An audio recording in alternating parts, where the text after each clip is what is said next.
أعوذ بالله من الشيطان الرجيم بسم الله الرحمن الرحيم Surah Anfaal. Historical background. Second part. The Holy Prophet ﷺ accepted the offer of the people of Yathrib, old name of Medina, to migrate there. The people of Medina were fully aware of the implications of this offer. It was indeed a declaration of war against the whole of Arabia, and an invitation to their own social and economic boycott as well. And when the Ansar from Medina declared their allegiance to the Holy Prophet ﷺ at Kaaba, they knew fully well its consequences.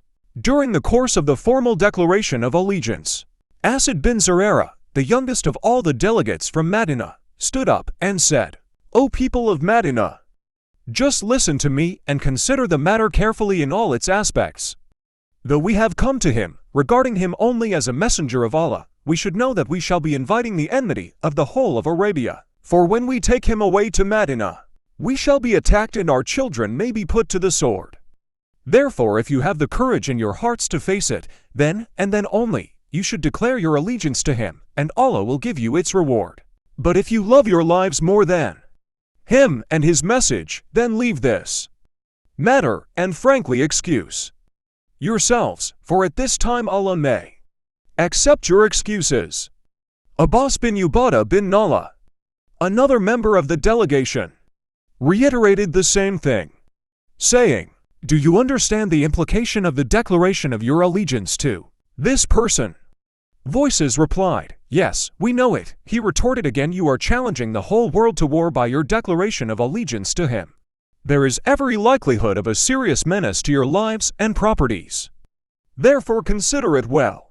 If you have any idea lurking in your minds that you will then hand him over to his enemies, it is much better to leave him alone now, because that conduct shall bring shame and disgrace to you in this world and the next. On the other hand, if you have sincerely resolved that you will endure all kinds of consequences that will follow as a result of this invitation, then it would be the best thing to take the oath of allegiance to him, because, by God, this will surely bring good to you in this world as well as in the next world."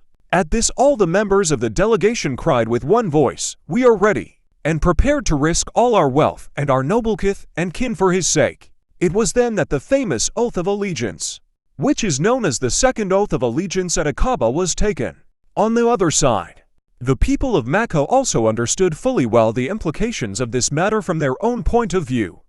They realized that Muhammad ﷺ, who, they knew well, had a great personality and possessed extraordinary abilities, was going to gain a strong footing by this allegiance.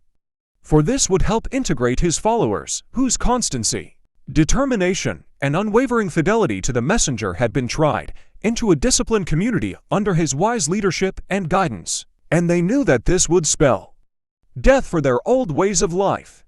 They also realized the strategic importance of al-Madinah to their trade, which was their chief means of livelihood. Its geographical position was such that the Muslims could strike with advantage at the caravans traveling on the trade route between Yemen and Syria, and thus strike at the root of their economy and that of other pagan clans very effectively. The value of the trade done by the people of Mecca alone on this route, not to count that of Raif and other places, amounted to about 200,000 dinars annually. As the Quraysh were fully aware of the implications of the oath of allegiance at Aqaba, they were greatly perturbed when they got wind of it the same night. At first they tried to win over the people of al-Madinah to their side, but when they saw that the Muslims were migrating to al-Madinah in small groups, they realized that the Holy Prophet ﷺ was also going to emigrate soon from there. Then they decided to adopt an extreme measure to prevent this danger. A few days before his migration, the Quraysh held a council to consider the matter. After a good deal of argument, they decided that one person should be taken from each of the families of Quraysh other than that of Banu Hashim, to put an end to the life of the Holy Prophet ﷺ. This was to make it difficult for the family of the Holy Prophet ﷺ to fight alone with all the other families of the Quraysh, and thus to force them to accept blood of money for his murder instead of taking revenge from them. But by the grace of Allah, their plot against the life of the Holy Prophet sallallahu alaihi wasallam failed because of his admirable foresight and full trust in Allah, and he reached al-Madinah safe and sound. When they could not prevent his emigration, it occurred to them to exploit Abdullah bin Ubayy, who had begun to cherish a grievance against the Holy Prophet sallallahu alaihi wasallam since his arrival at al-Madinah. He was an influential chief of al-Madinah, and the people had agreed to make him their king. But when the majority of Aus and Khazraj clan became Muslims and acknowledged the Holy Prophet sallallahu alaihi wasallam as their leader, guide and ruler, all his hopes of becoming a king came to an end. Therefore the Quraysh wrote to him, "As you have given shelter to our enemy, we tell you plainly that you should either fight with him yourself or exile him from your city, otherwise we swear by God that we will invade your city, kill your males, and make your females our slave girls." This letter added fuel to the flames of his jealousy, and he was inclined to do some mischief, but the Holy Prophet sallallahu alaihi wasallam took timely precautions and defeated his evil designs. The Quraysh got another opportunity to hold out a threat. When Sa'd bin Mu'az, another chief of al-Madinah, went to Mecca to perform Umrah, Abu Jahl interrupted him at the very door of the Kaaba, saying, "Do you think we will let you perform Umrah in peace while you give shelter and help to renegades from us?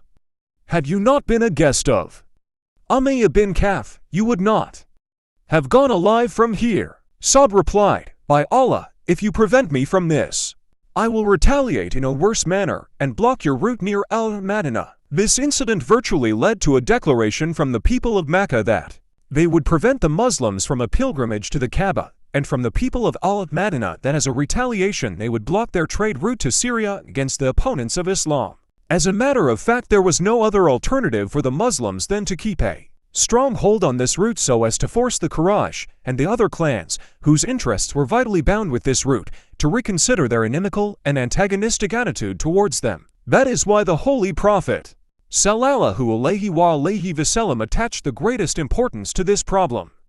As soon as he was free from making the preliminary arrangements for organizing the newly formed Muslim community and settling peace terms with the neighboring Jewish habitations, he adopted two measures in this connection. First, he entered into negotiations with those clans who lived between the Red Sea and this route so as to make alliances with them, or at least to persuade them to make treaties of neutrality with the Muslims. He was successful in this, and he entered into a treaty of non-alignment with Juhayna, which was a very important clan of the hilly tract near the sea coast. Then, at the end of the first year of Hijrah, he made a treaty of defensive alliance with Bani Damra, who lived near Yanbu and Zawal Ushara. In year 2 after Hijrah, Bani Mudli also joined the alliance, as they were the neighbors and allies of Bani Damra. Then it so happened that quite a large number of these people were converted to Islam as a result of the missionary work done by the Muslims. Here we conclude the second part. Historical background continues.